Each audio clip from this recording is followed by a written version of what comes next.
आज मिंज स्टेडियम गोपालगंज में आए हुए सभी गोपालगंज के भाइयों बहनों को मेरा नमस्कार।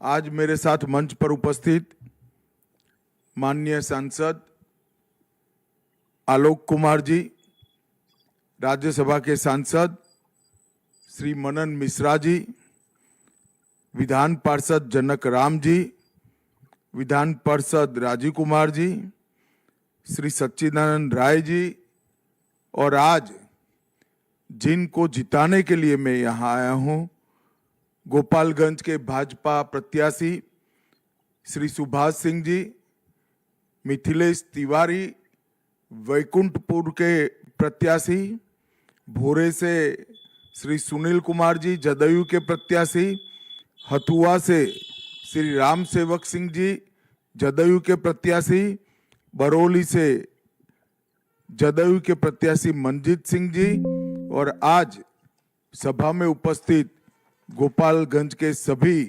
भाइयों बहनों को मेरा प्रणाम, नमस्कार। सबसे पहले तो मैं क्षमा प्रार्थी हूँ, इतनी बड़ी संख्या में आप लोग यहाँ पर एनडीए के समर्थन में जुटे हैं, मगर पटना से गोपालपुर आने के लिए वेदर खराब होने के कारण, मौसम खराब होने के कारण परमिशन नहीं मिली, इसलिए मैं आभासी तरीके से, वर्चुअल तरीके से आप लोगों के साथ बात कर रहा हूं। मित्रों, मैं सबसे पहले माँ थावे वाली और माँ पीतम्बरा को प्रणाम कर कर मेरी बात की शुरुआत करता हूं। बिहार के लाल स्वर्गस्थ भिखारी ठाकुर जी को भी प्रणाम करता हूं। वो हमारे पड़ोस के सारण के ही थे, और भिखारी ठाकुर जी के सम्मान में एनडीए ने छतरा में एक बहुत बड़ा भव्य स्मारक भी करा है।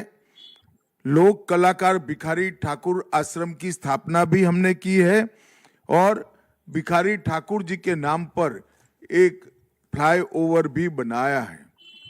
मित्रों, इस चुनाव में, ये चुनाव कोई विधानसभा के सदस्य को चुनने का चुनाव नहीं है, ये चुनाव बिहार का भविष्य तय करने का है। बिहार किसके हाथ में रहेगा? जंगल राज सालों तक बिहार पर थोपने वालों के हाथ में रहेगा, या नीतीश कुमार जी और नरेंद्र मोदी जी की जोड़ी ने बिहार को जो विकास के मार्ग पर चढ़ाया है उनके साथ रहेगा?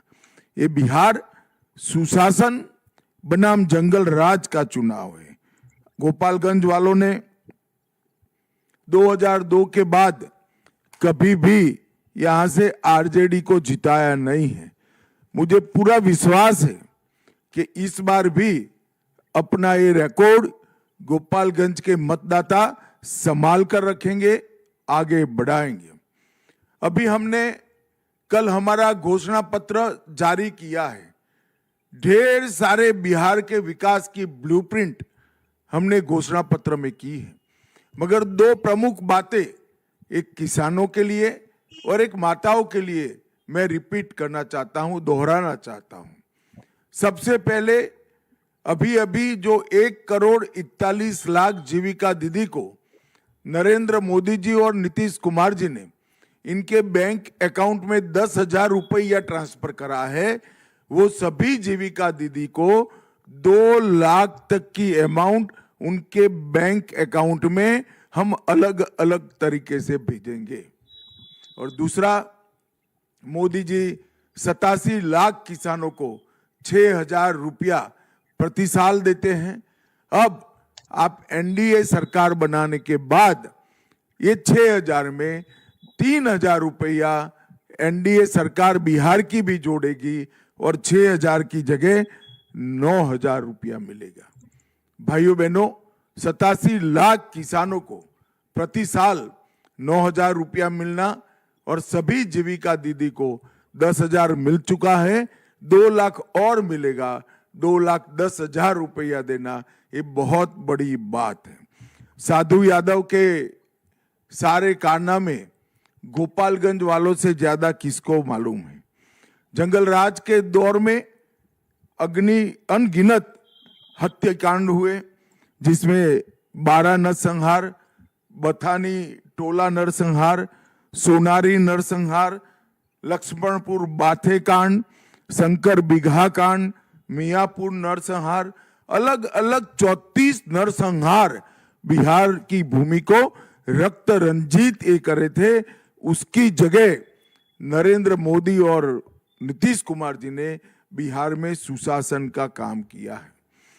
आज मैं गोपालगंज आया हूं, तब आप लोगों को बताना चाहता हूं कि नरेंद्र मोदी जी ने बंद हुई चीनी मिलों को चालू करने के लिए बहुत अच्छा प्रयास किया है।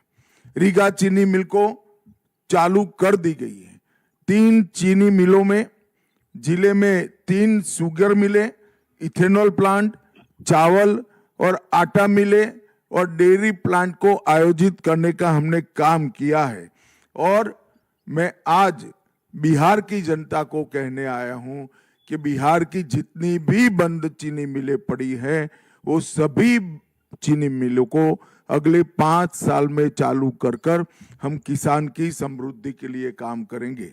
एमएसपी की बात ये महाठग बंधन वाले कर रहे हैं।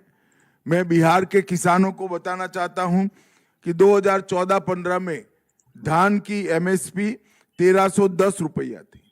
अब हमने इसको बढ़ाकर 2400 रुपया की है, 81% की वृद्धि की है। और मक्के की एमएसपी भी 1310 से बढ़ाकर 2400 रुपया की है।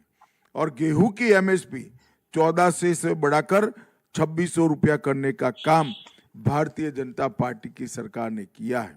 भाइयों बहनों, गोपालगंज जिले में 2200 करोड़ से डुमरिया घाट से पटना तक एक्सप्रेस वे बनाने का काम एनडीए की सरकार ने किया है। 340 करोड़ से हटुआ में आधुनिक एलपीजी बॉटलिंग प्लांट बनाने का काम किया है। 263 करोड़ से गंडक नदी पर 70 घाट पुल का उद्घाटन हो चुका है और 200 करोड़ से NH 127 पर एलिवेटेड कॉरिडोर का निर्माण भी शुरू हो गया है। गोपालगंज के सबैया में एयरपोर्ट पर जल्द ही उड़ान सेवा शुरू होने वाली है। 131 करोड़ से मीरगंज बाईपास रोड को प्रशासनिक स्वीकृति हमने दे दी है। जब छपरा से गोपालगंज खंड को 4 लेन बनाने का काम चल रहा है और हमारे थावे जंक्शन को पूरा नया बनाया जा रहा है। ऐसी तो ढेर सारी विकास के काम हमारी एनडीए सरकार ने किया है। मैं अंत में यही कहना चाहता हूं, गोपालगंज की सभी सीटों पर भाजपा, जदयू और हमारे साथी पक्षों के प्रत्याशियों को आप जिताइए। तीर छाप निशान पर, कमल छाप निशान पर अपनी मोहर लगाइए और मोदी जी और नीतीश जी के नेतृत्व में बिहार को आगे बढ़ाइए। मैं फिर से एक बार आप सब लोगों के सामने पर्सनली नहीं आ पा रहा हूं, रूबरू नहीं आ पा रहा हूं, इसलिए आप सबसे क्षमा प्रार्थी हूं। वंदे मातरम। भारत माता की जय।